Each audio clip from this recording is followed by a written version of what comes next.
Isang buhawi naman ang nanalasa sa isang palengke sa Tanawan, Batangas. Bumigay ang ilang stalls dahil sa malakas na hangin. Ayon sa uploader na nasa ikalawang palapag ng isang gusali, una silang nakarinig ng malakas na tunog na parang may pumutok na baril. Kaya ang mga naroon nagpanik umano at nagtakbuhan. 5 segundo lang daw ang itinagal ng buhawi. Sa ulat ng Tanawan City RRMO, 4 ang sugatan. Halos 60 tindahan naman ang napinsala sa insidente. Nagpaabot na ng tulong ang lokal na pamahalaan sa mga sugatan.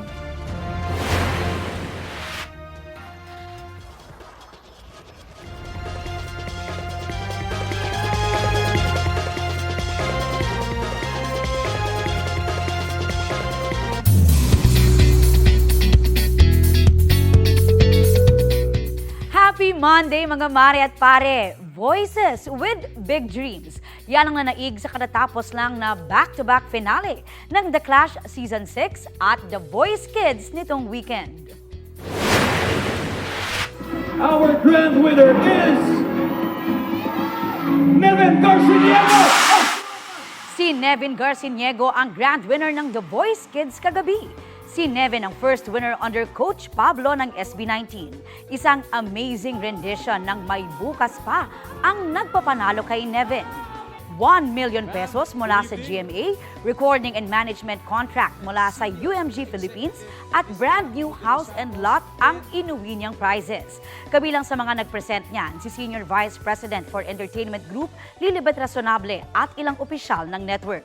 Payo ni Coach Pablo kay Nevin, huwag kalimutan kung saan siya nanggaling.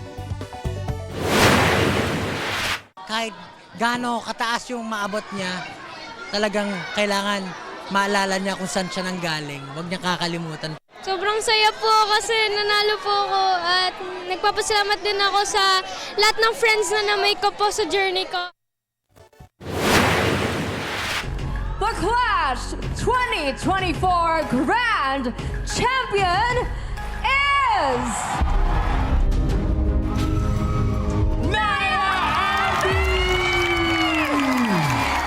Si Naya Ambi na tinaguriang soulful Gen Z ng Las Piñas naman ang nanaig sa final bakbakan ng The Clash Season 6 nitong Sabado. 1 million pesos, house and lot at contract with Sparkle GMA Artist Center ang kanyang premyo. Naroon din si Senior Vice President for Entertainment Group Lilibet Razonable at ilan pang GMA officials. Sa isang Instagram post, pinasalamatan ni Naya ang The Clash sa lahat ng lessons at opportunities para i-showcase ang kanyang talento. Gustong paimbestigahan ng Kongreso ang kabiguan daw ng PhilHealth na magbigay ng sapat na healthcare sa mga Pilipino at kung tama ba ang paggamit ng ahensya sa pondo nito. Balitang hatid ni Maki Polido. Sa ilalim ng Universal Healthcare Law, lahat ng Pilipino ay covered dapat ng social health insurance. Papel ng PhilHealth na tiyaking may pantay-pantay na access sa serbisyong pangkalusugan ang lahat ng miyembro nito, kabilang dyan ang gamot, laboratory test at iba pa. Ang daming kailangan record. Bili ka na lang ng sarili mong gamot. Kami mga senior, hindi po pwedeng ganun kamahal. Dapat libre na nga kami. Hindi naman lahat ginagamit na lahat ng nasa ospital, hindi lahat ng privilege ay nakukuha namin. Si Senator J.V. Ejercito, ang principal sponsor at may akda ng batas na ito, nababahala sa pagkabiguraw ng PhilHealth na tuparin ang tungkulin nito. Kaya magpapatawag siya ng Oversight Committee hearing para alamin ang mga pagkukulang sa implementasyon. Napakarami pa rin pumipila sa mga politiko at kung saan dahil nga napakaliit ng sinasagot ng PhilHealth, which is not the UAC intended. Dapat nga maibaba natin ang out-of-pocket expense. Sa bersyon ng Senado ng panukalang national budget para sa 2025, tinanggal ang 74 billion na government subsidy sa PhilHealth dahil may 600 billion reserve fund nga raw ito na hindi napakinabangan ng taong bayan. Pero paliwanag ng PhilHealth, nasa batas na kailangang may reserba silang pondo. Kung meron man po tayong naipon na pondo, ay yan po ay magagamit natin because we are continuously increasing and expanding our benefits. Positibo pa rin ang PhilHealth na ire-review ng Pangulo ang zero subsidy. Pero sakaling hindi raw ito ibigay, kung ano po yung ating pondo sa ngayon, katulad po ng mga nababanggit na surplus and investment funds po natin, doon po natin lahat kukuhanin yung magiging pondo natin para sa taong 2025. Sa Kamara, nais ding paimbestigahan ni Ako Bicol Party List Representative Raul Bongalon kung saan napupunta ang tinutubo ng reserve fund na yan at kung pinagkakakitaan ba raw ito ng mga opisyal ng PhilHealth. Sa 500 billion na lang daw, 20 billion na anya ang tubo niyan sa 4% interes. Sinusubukan pa namin kunan ng pahayag ang PhilHealth tungkol sa posibleng investigasyon ng Senado at Kamara. Maki Pulido nagbabalita para sa GMA Integrated News. Sa halos 2,000 nakatanggap umano ng confidential funds mula sa Office of the Vice President, mahigit 1,300 sa kanila ay walang birth record sa Philippine Statistics Authority. Sabi pa ng PSA sa House Committee on Good Government and Public Accountability na nag-iimbestiga sa confidential funds, mahigit 600 pangalan lang ang posibleng may match sa kanilang records. Ayon sa chairman ng komite na si Manila Representative Joel Chua, malaki ang posibilidad na hindi totoong tao ang mga nakapirma at maaaring gawa-gawa lang ang acknowledgement receipts ng OVP para ipaliwanag ang paggasta sa confidential funds. Pina-verify ng komite ng Kamara sa PSA ang mga nakapangalan sa mga resibo ng OVP dahil sa mga questionable ring detalye sa confidential funds ng Department of Education sa ilalim noon ni Vice President Sara Duterte. Kasama riyan ang nakapirmang Mary Grace Piatos na una nang nakumpirmang walang birth record sa PSA. Sinisikap ng GMA Integrated News na kunin ang pahayag ng OVP kaugnay ng ulat ng PSA. Nitong Miyerkules, iginiit ni VP Duterte na wala siyang kinalaman sa paghahanda ng mga resibo ng confidential funds na sinisiyasat sa Kamara.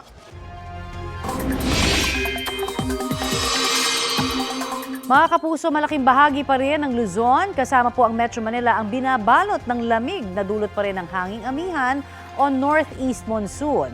Ngayong Lunes na itala ng Pag-asa ang 15.2 degrees Celsius na minimum temperature sa City of Pines, Baguio, 19.6 degrees Celsius sa Tanay, Rizal, 20.5 degrees Celsius sa Malaybalay, Bukidnon, 20.8 degrees Celsius naman sa Abukay, Bataan, habang 24.6 degrees Celsius ang minimum temperature dito sa Quezon City. Dahil din po sa amihan, magiging maalon at delikado sa maliliit na sasakyang pandagat ang pumalaot sa mga dagat na sakop ng Batanes, Cagayan, Babuyan Islands, Isabela, Ilocos Provinces, La Union at Pangasinan.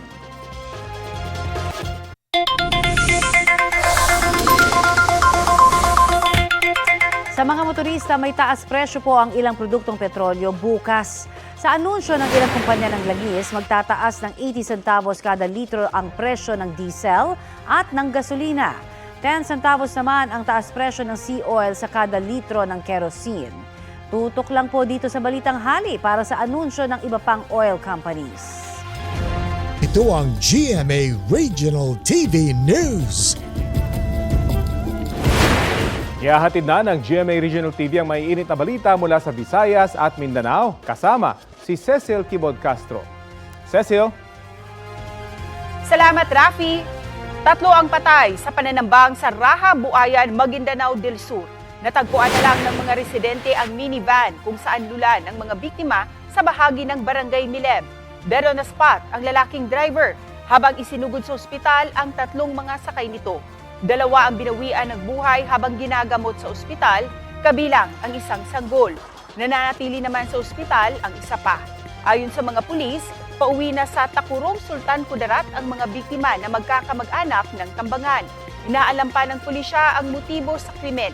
Sinusubukan pang kunan ng pahayag ang pamilya ng mga biktima. 2 aksidente ang nahulikam sa bahagi ng South Coastal Road sa Talisay City dito sa Cebu. Base sa kuha ng CCTV, tumigil ang isang asul na kotse dahil naka-stop signal na. Pero ang motorsiklo sa likuran nito, tuloy-tuloy pa rin ang pagtakbo kaya tumama sa kotse. Sa lakas ng impact, natumba ang rider at ang motorsiklo niya. Sa parehong kalsada, pasingit-singit ang isang rider sa ibang sasakyan. Habang gumigit na siya sa 2 puting kotse, biglang tumagilid ang kanyang motorsiklo. Nauntog pa ang rider sa sasakyan sa kanyang kaliwa bago tuluyang mapahiga sa kalsada. Ayon sa Traffic Operations and Development Authority ng lungsod, nagtamo ng minor injuries ang 2 rider. Nagkaayos naman daw ang mga sangkot sa parehong aksidente kaya wala nang isinampang mga reklamo.